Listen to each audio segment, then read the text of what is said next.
Sanggasa Saduno Bate Biku Sanggo.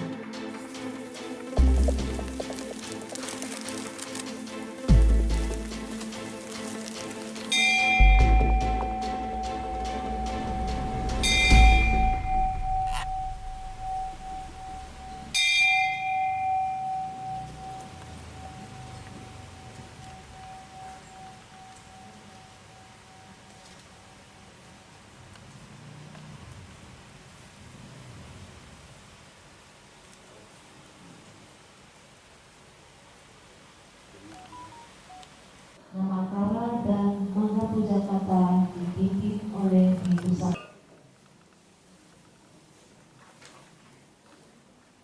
13 Bahung Saha Samadini Mitasa Udang Kaling Gorang Kana Lawai Gajawarang Atimah Umi Takang Amarihat Tasudan Runan Rangdawan Iyo Janapatang Kulima Oyo Dhamma Sangkara Apamadena Sampadeta Ti. Semua fenomena di dalam kehidupan ini selalu berubah, tidak kekal. Karena itu berjuanglah dengan sungguh-sungguh agar kita bisa segera mencapai cita-cita luhur. Ini adalah kata-kata sabda dari Guru Agung kita ketika akan parinibbana.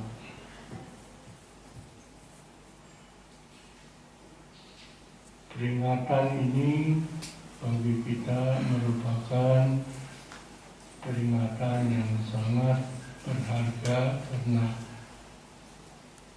dengan mengingat apa yang diucapkan oleh Guru Agung ini, kita pasti tidak menjadi orang yang lalai. Ibu Sangga yang saya hormati, para bapak, ibu, saudara-saudara, para upasaka, upasika yang saya banggakan, hari ini kita kembali mengulangi upacara bulan Maga yang tadi sudah dijelaskan panjang lebar tentang makna dan apa yang menjadi inti daripada upacara ini. Dapat kita baca berulang kali. Tetapi pada kali ini kita semua tentu senang, bahagia. Ya. Mengapa? Ya karena hari ini kita bisa berkumpul lengkap. Sangganya juga lengkap. Ya. Ada Bante Dhammajato, ada bante-bante yang lain yang bersedia hadir untuk kesempatan ini. Dan kemudian kita melakukan satu acara yang diawali dengan pradaksina, artinya berkeliling 3 kali sebagai penghormatan tertinggi kita kepada Tiratana, Buddha, Dhamma, dan Arya Sangga sebagai guru kita. Bila ini kita lakukan dengan cetana yang baik, menurut Dhamma sudah banyak bibit-bibit karma yang kecil-kecil yang tidak baik itu bisa dilenyapkan. Jadi hanya berkeliling dengan pikiran yang penuh perhatian dan cetana, artinya dengan niat yang baik, itu sudah merupakan satu cara untuk kita melenyapkan banyak bibit-bibit karma yang seharusnya tumbuh yang tidak baik, itu menjadi lenyap.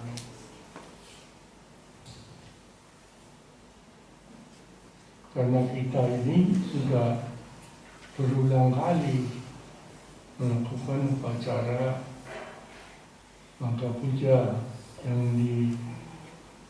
disertai dengan pikiran yang bersih, pikiran yang murni.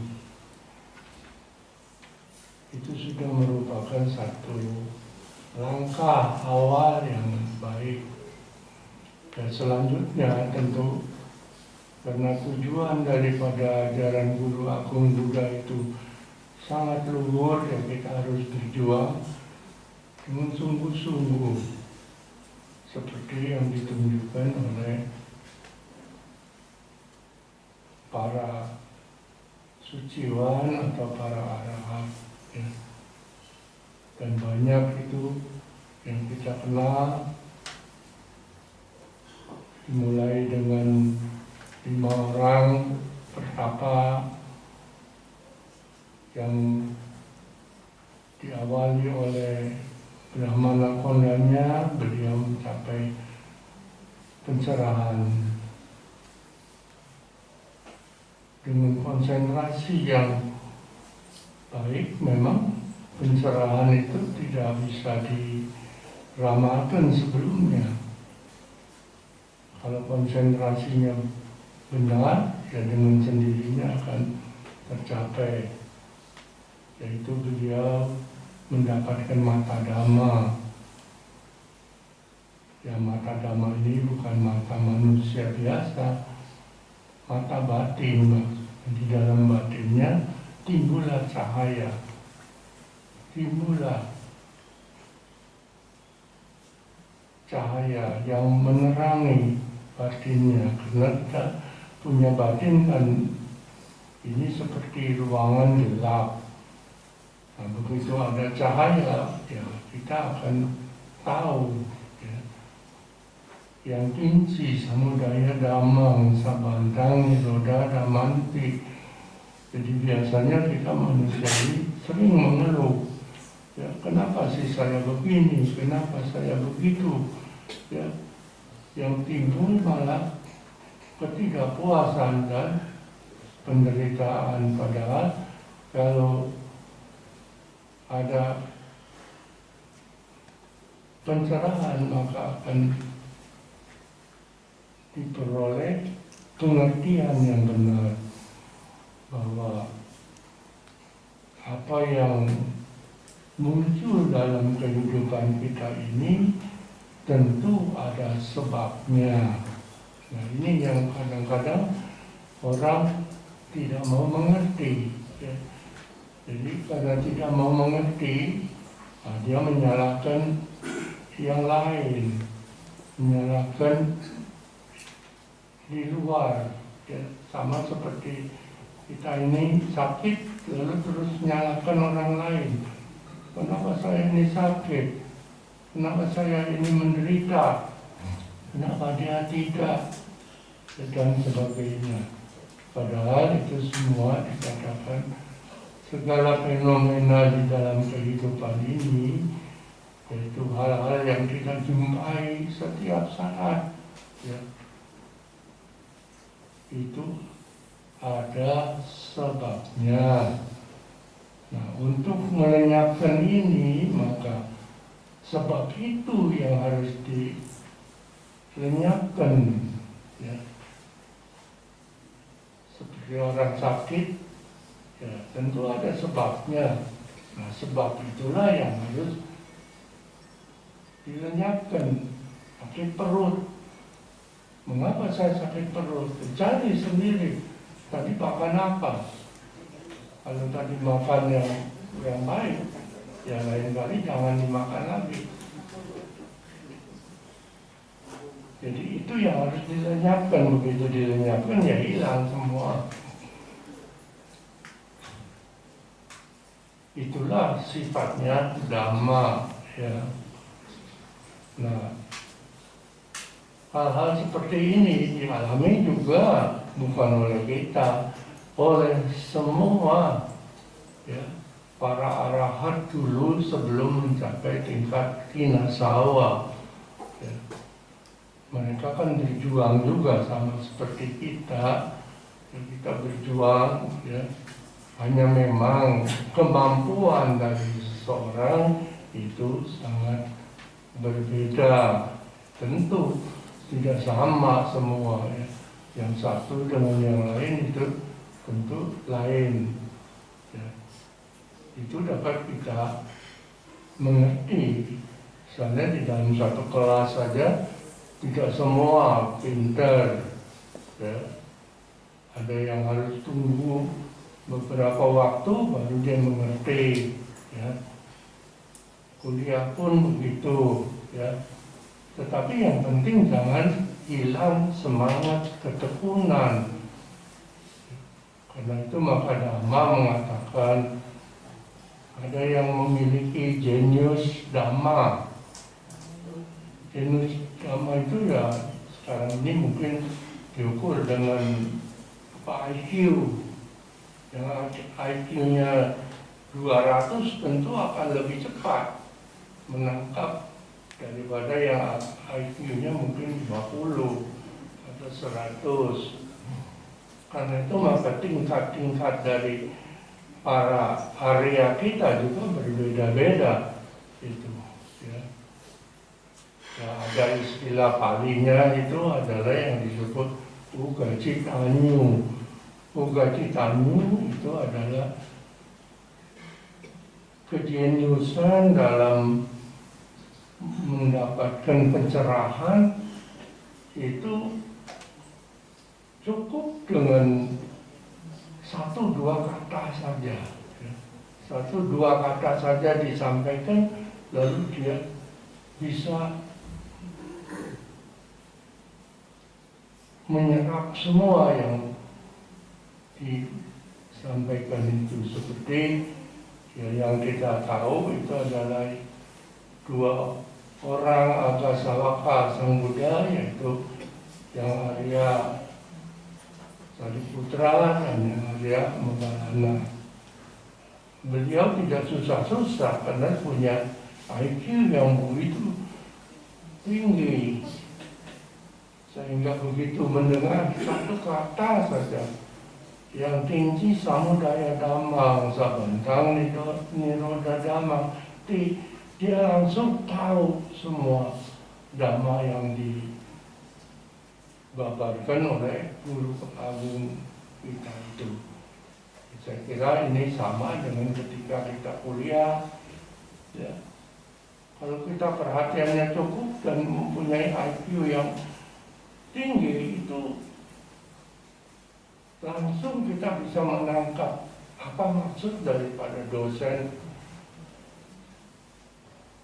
dan bahkan kita bisa melebihi dosen itu. Kita bisa tahu, ya. Kita bisa tahu yang selanjutnya, ya.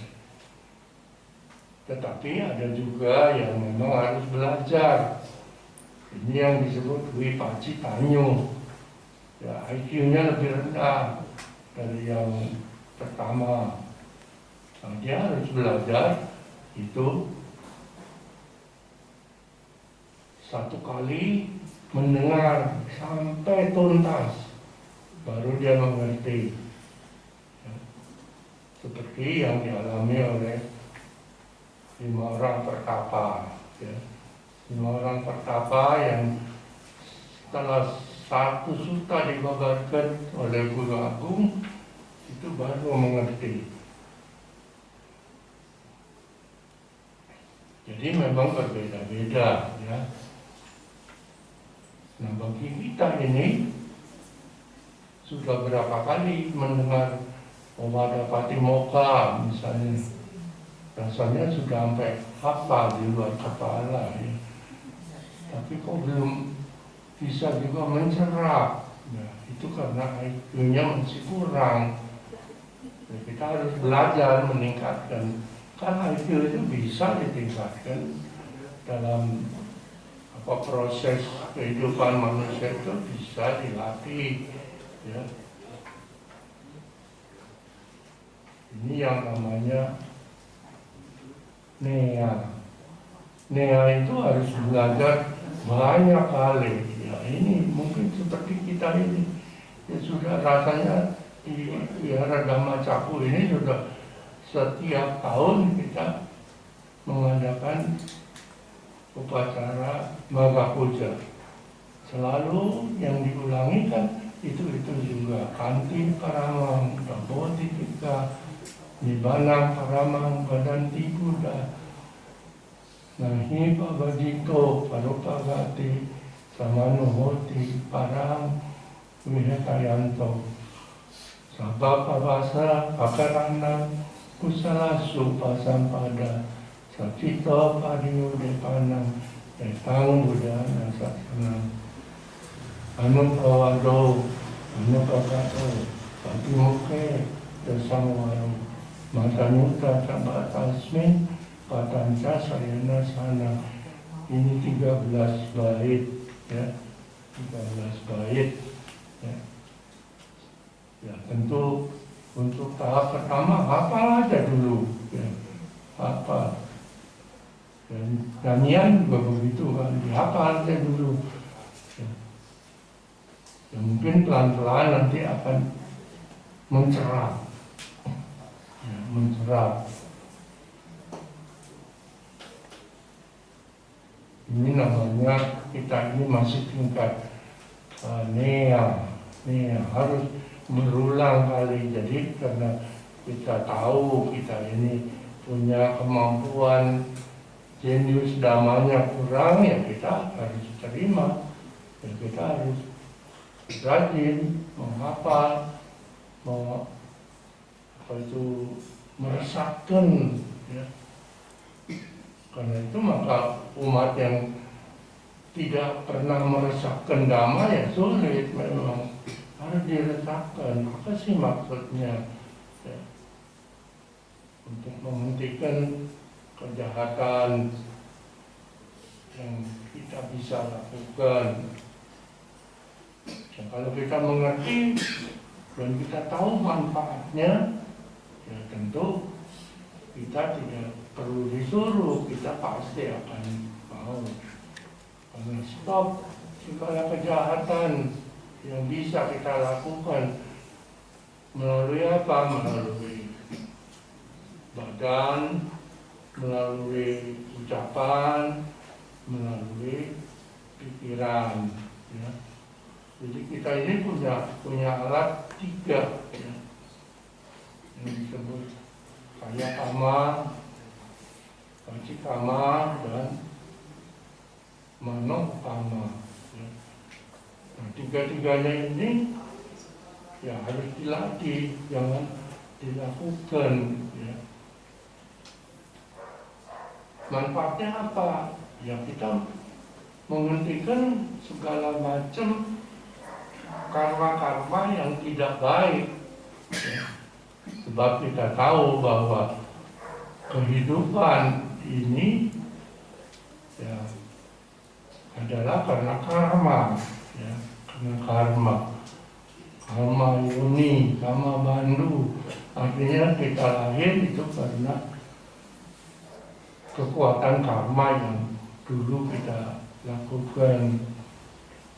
Kama Bandhu, kita bersahabat selalu ya, dengan karma kita itu. Ya. Nah kalau yang mendorong yang baik ya tentu itu tidak masalah. Ya, akhirnya juga jadi orang kaya, ya, cukup makan, cukup pakai. Tapi kalau karena dulunya didorong oleh kekuatan karma yang tidak baik, ya lahirlah kita dalam kondisi miskin, melarat, ataupun pada waktu-waktu yang tidak tepat. Sebenarnya lahirnya di zaman revolusi. Kalau sakit susah cari obat, ya. Betapa susahnya dulu waktu ada peperangan, ya kita lahir, ya. Susah sekali. Ya. Jadi itu kesulitan-kesulitan yang disebabkan oleh yang kita sendiri dulu, ya. Nah, jadi kalau kita mengerti itu, oh ya kalau begitu saya tidak mau mengalami, ya kalau tidak mau, nah inilah kita harus stop semua kejahatan, sebab kita tidak tahu nanti bagaimana jalan kehidupan kita ini, ya. Yang mendorong itu adalah jenaka karma kita itu terkumpul semuanya. Tidak bisa kita pilih siapa di sini yang bisa milih. Saya mau lahir jadi anak Ibu Eka yang langsung terus punya toko. Nah, tidak bisa. Ya. Tahu-tahu sudah brojol, ya, jadi anak di situ. Ya. Ya, tentu berbeda kalau di keluarga yang mampu, ya tentu lebih mudah hidupnya, itu jelas. Ya. Apapun tersedia. Mobil ada, mau sekolah juga ada yang ongkosin. Tapi kalau lagi dilahir di tempat yang kurang mampu, seperti saya dulu, ya waktu zaman revolusi, jangan kata kita sekolah makan aja susah, ya. Ya jadi mau tidak mau ya harus berjuang, lebih berat daripada yang punya karma baik. Nah inilah salah satu yang mudah kita hayati. Oh kenapa Sang Buddha mengajarkan kita supaya menyetop semua kejahatan, dan sebaliknya juga jangan asik, berbuatlah kebajikan yang banyak, ya, karena kebajikan itu ya kalau diumpamakan zaman sekarang seperti nyelengi yang bagus-bagus semua, ya, sehingga pada saat kondisi muncul ya kita bisa terlahir di alam yang lebih baik, ya. Sebab yang akan datang itu kita sendiri sekarang yang harus menentukan, ya. Kenapa para Bante mau jadi biku misalnya? Ya karena beliau itu sadar supaya mendapat nanti yang baik, ya. Sebab di dalam sangga tidak diajarkan mencuri, tidak diajarkan berbuat asusila, tidak diajarkan hal-hal yang membawa kemerosotan batin, ya.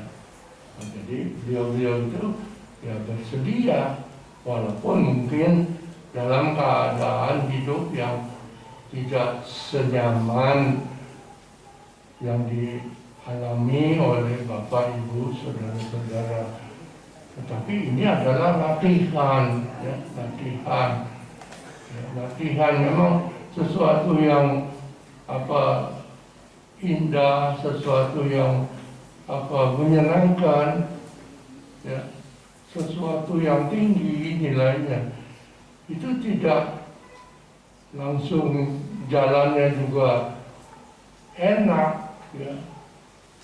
Seperti Raja Milinda pernah bertanya pada Biku Nagasena, Bante jadi biku ini apa tujuannya? Ya supaya saya ini nanti menjadi orang suci. Tapi menjadi orang suci kok begitu susah? Apa caranya harus jadi biku, jadi apa? Nah, lalu bagaimana penjelasannya? Ya, Bante Nagasena mengatakan sama seperti, karena ini pertanyaan Raja Milinda, beliau berkata sama seperti Baginda dulu, kan sebelum jadi raja itu kan harus berjuang, ya, berperang ke sana kemari istilahnya, ya, belajar susah payah, menderita enggak? Menderita. Tapi sekarang sudah jadi raja ya tidak. Ya, jadi begitu juga dengan kita. Ya. Memang sesuatu yang menyenangkan, sesuatu hal yang baik, ya itu harus diperjuangkan melalui satu cara yang menyakitkan. Ya. Hanya saja yang lagi kuliah misalnya, menyakitkan enggak kalau dapat dosen killer?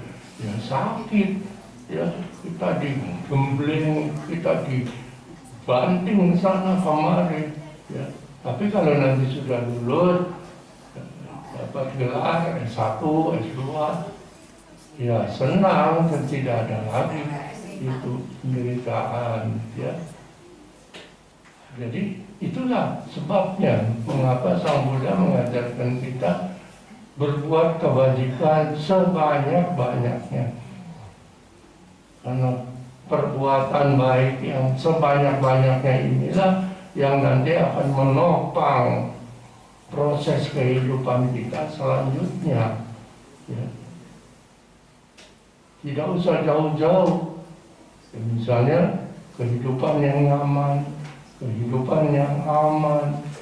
Ya, itu kalau tidak ada sebab-sebabnya tidak mungkin bisa dicapai.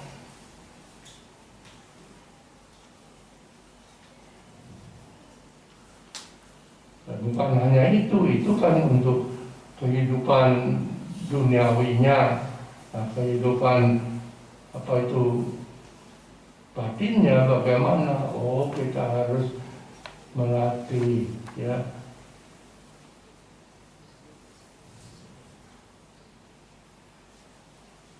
melatih batin kita masing-masing. Seperti yang disampaikan di dalam sutta kedua itu, Kanti Paramang Tapotitika. Jadi bisa mengendalikan diri dalam hidup ini, itu sebenarnya adalah cara bertapa yang paling mulia. Jadi kita harus mengendalikan diri memang, karena kita hidup ini bukan sendiri, tapi kita bersama-sama. Ya, masing-masing orang, individu tentu punya pendapat yang lain yang kadang-kadang menyebalkan, kadang-kadang dia menyenangkan. Itu kita harus kanti Paramahang Tapotitika, harus sabar. Apalagi yang punya toko itu kalau tidak sabar, tokonya sebentar lagi juga rusak.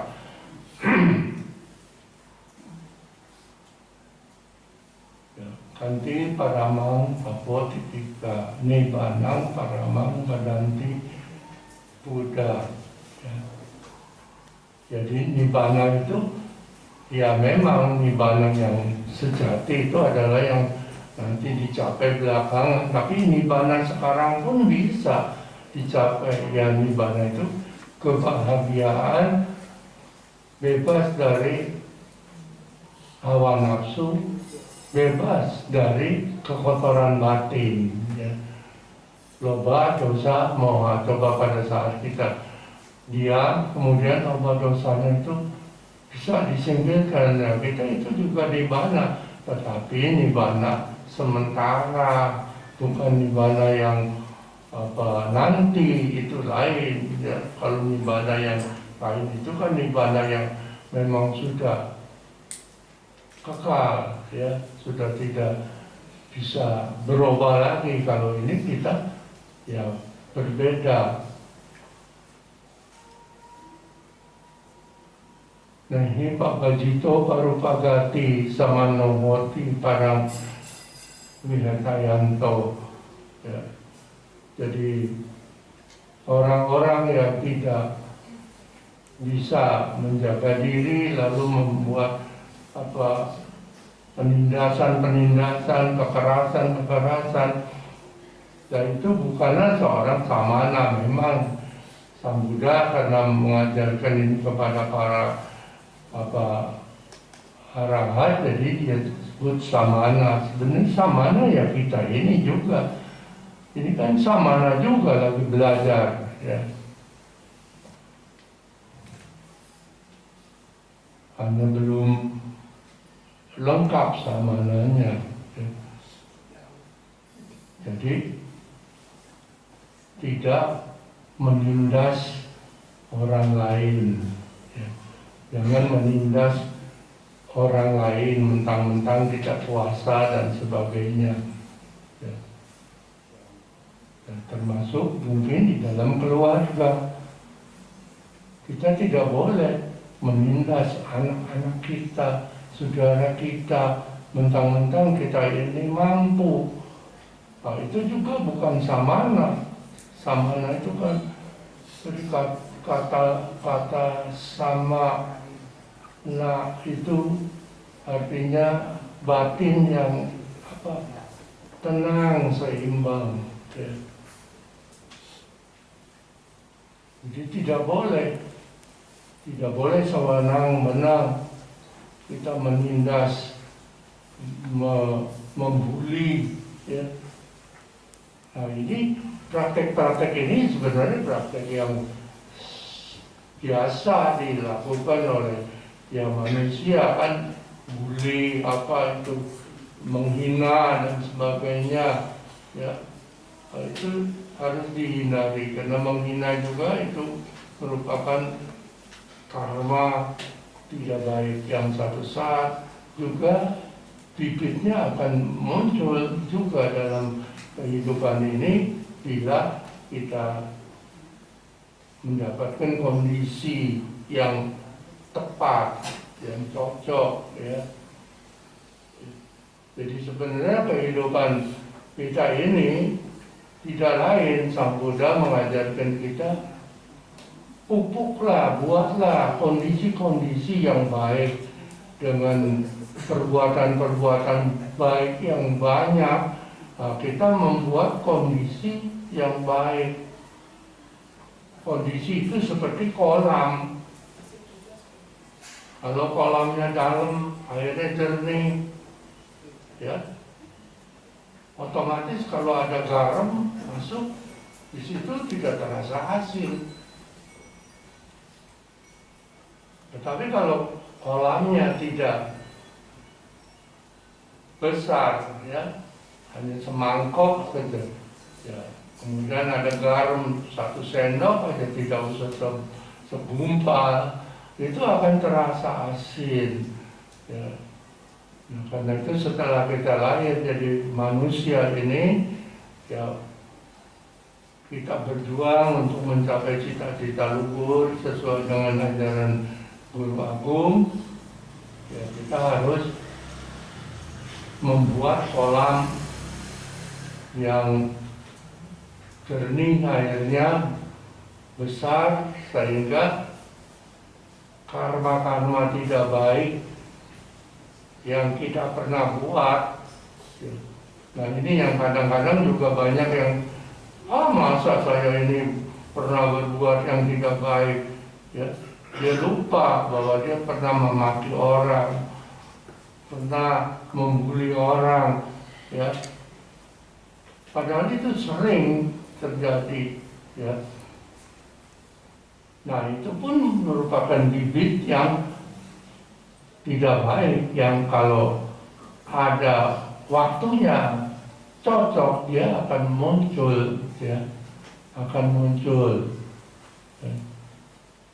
Jadi perjuangan kita sekarang ini hendaknya ya arahkan saja, ya. Jangan berbuat yang jahat, berbuat yang baik, ya, seperti kita menggali kolam yang penuh dengan air yang jernih, ya, maka nanti bibit-bibit karma kita yang sudah dibuat, dan itu tidak bisa dihitung ya, berapa banyak, itu banyak sekali. Ada yang kecil, ada yang besar, ya. Karena kelahiran kita kan sudah tidak bisa diteliti lagi berapa kali kita, ya. Kalau yang berat memang Dhamma juga pernah menceritakan tentang riwayat yang Arya Moggallana, ya. Moggallana itu kan angka sawakannya Sang Buddha, itu yang punya kesaktian itu, abinya itu hanya di bawah dari Sang Buddha, ya. Jadi hanya di bawah Sang Buddha. Tetapi dia juga satu saat ada karma yang tidak baik yang disebut aku salah garoka kama itu datang, ya, artinya berbuah, karena beliau itu ingin mencapai parinibbana, jadi harus dituntaskan, tidak boleh hutang. Berkali-kali dia mau dibunuh, tapi bisa dengan kesaktiannya itu lenyap, ya. Tetapi akhirnya dia menyadari, oh ini semua adalah buah dari akibat saya dulu, ya, membuat aku salah garupa kama, ya. Yaitu pernah membunuh ayah dan ibu dalam kelahiran yang jauh sekali, ya. Padahal dia sekarang sudah mencapai 3 arahat, itu harus dia bayar istilah kita, ya. Sehingga akhirnya ya dia terima, ya, apa yang memang harus menjadi takdiran dia bayar. Nah, baru dia mencapai parinibbana yang lengkap. Kalau tidak ya dia dikejar-kejar terus. Nah begitu juga dengan melihat kejadian ini, ya kita hendaknya menyadari kalau ada terjadi hal-hal yang tidak menyenangkan, membuat kita menderita, jangan salahkan orang lain. Itu pasti ada sebabnya yang kita bikin dulu, ya. Ada sebabnya, dan sekarang ada kondisi yang membuat itu muncul, ya. Jadi bukan lalu bersandar pada, oh ini karena dulu saya berbuat begitu. Kalau begitu kita jadi pahamnya takdir. Kita bukan paham takdir. Hukum karma itu bukan paham takdir, tetapi kenyataan bahwa itu ada sebab yang kemudian ada kondisi sekarang ini, ya. Nah kondisi itulah yang harus kita usaha supaya yang baik yang muncul, sehingga tentu kalau kondisinya baik yang muncul adalah bibit-bibit karma yang baik juga, ya. Kalau kondisinya itu baik, subur, ya nanti bibit-bibit yang baik juga akan muncul. Kalau yang tidak baik, ya kalau yang kecil-kecil itu akan lenyap daluarsa, ya. Jadi dengan demikian kita bukan punya keyakinan paham takdir, ya. Kalau takdir apalagi suratan, sudah ada suratannya, ya sudah diam aja lah, jangan kemana-mana, terima saja. Bukan begitu ajaran Buddha, tidak begitu. Ajaran Buddha harus berjuang, ya, dengan sungguh-sungguh itu melenyapkan apa-apa yang dulu kita buat, bertanggung jawab. Nah itulah intisari dari sebenarnya dhamma, ya. Jadi karena itu maka setelah kita mengetahui ini, ya mudah-mudahan upacara kita hari ini ya bisa memberikan pencerahan selanjutnya, ya. Jadi bukan hanya mengingat ya maka puja itu ya terjadi di Wihara Weluwana Arama Kalandaka Kalandakani Wape, ya, itu yang diberi oleh Raja Bimbisara, ya, pada purnama Sidi bulan Maga, ya seperti hari ini. Hari ini adalah purnama Sidi bulan Maga. Ya nanti kalau malam tidak ada hujan, coba lihat ada purnama. Ya, ini bulan Maga. Ya. Dan dihadiri oleh 1.250 orang arahat. Ya ini istimewanya, karena istimewa maka kita peringati. Sesuatu yang istimewa kan kita peringati.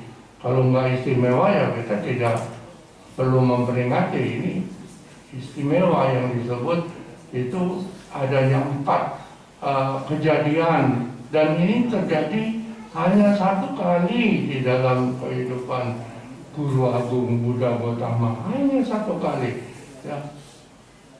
1 kali, tidak berkali-kali. Tetapi ada sama Sambuddha yang lain, ya kan sebelum Guru Agung Buddha kita ini kan sudah ada itu Buddha-Buddha lain, sama Sambuddha lain. Nah, itu ada yang 2, ada yang 3 mengulangi apa itu Owada Patimokkha. Nah, kalau kita ini cuma sekali, jadi kalau tidak diingat itu nanti ya hilang kesakralannya. Jadi kita harus ingat ini satu momen yang sangat-sangat penting karena terjadi hanya 1 kali dalam kehidupan sama Sambuddha Gautama, ya. Jadi selama sama Sambuddha Gautama ada ini cuma 1 kali, ya. Dan karena yang hadir itu adalah istimewa juga. Yang hadir itu istimewa, kenapa? Karena dulu kan belum ada HP, tapi kok bisa sekaligus kumpul 1.250 orang arahat, semuanya arahat, tidak ada yang biku biasa, ya. Dan 1.250 orang arahat ini juga yang ditabis langsung oleh Guru Agung Buddha, ya. Sebab penabisan biku itu macam-macam, ya. 1 yang disebut Ehi Biku Pasampada, artinya Buddha sendiri yang menapis. Itu cukup dengan ucapan Ehi Biku, ya. Kemarilah biku untuk menjalani brahmacharya. Ya. Lalu yang kedua, ya setelah itu ada arah-arah lain, Sang Buddha mengizinkan untuk menabis biku dengan tisarana kamana upasampada. Jadi cukup dengan mengucapkan tisarana itu, dengan syarat ya, karena orang dulu kan itu banyak jenggotnya, banyak apa itu dicukur semua, jadi bersih, pakai baju putih. Nah itu yang dilakukan. Kemudian yang ketiga adalah nyati catuta kama upasampada. Seperti kita-kita ini, biku-biku yang sekarang ini, semua mengalami, ya. Jadi samanera dulu latihan, kemudian nanti dibawa ke forum sangga, ada upajaya biku, ya, istilahnya itu di screening lah, begitu ya, ditanya jawab itu ya.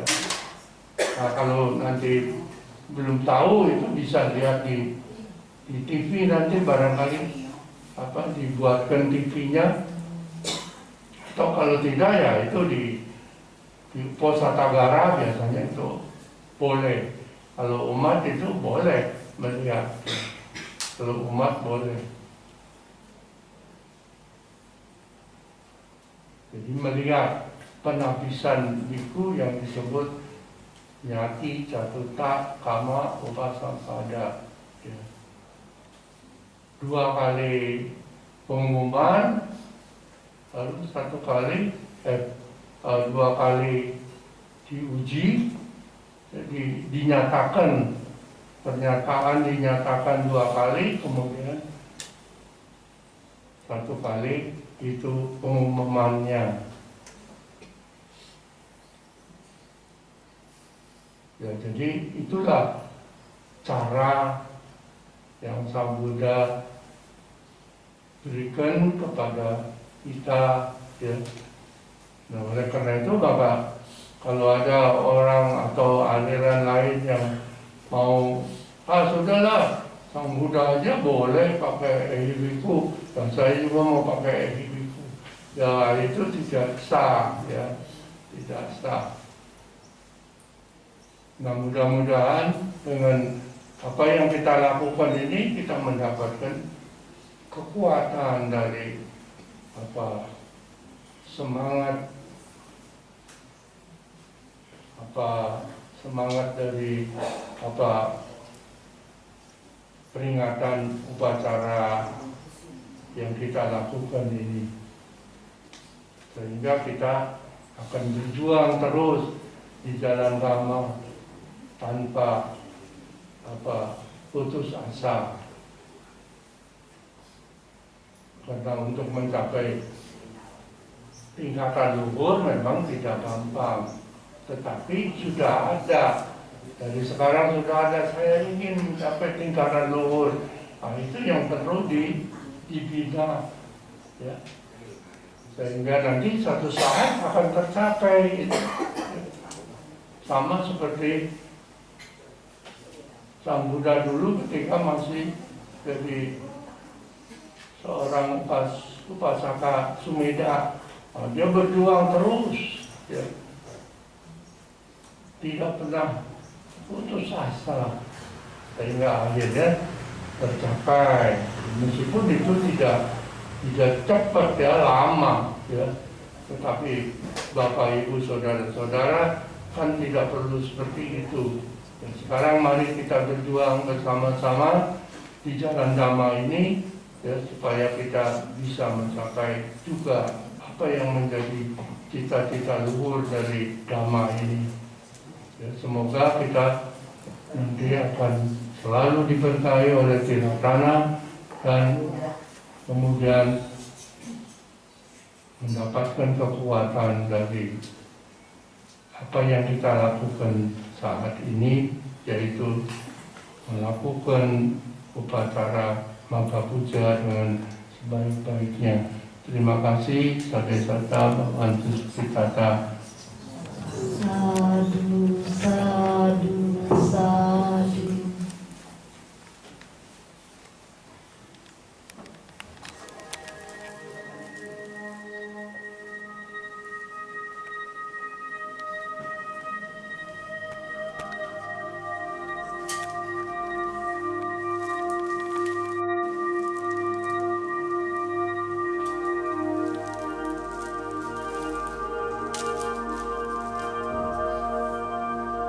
Kemudian Bujadana persembahan bunga di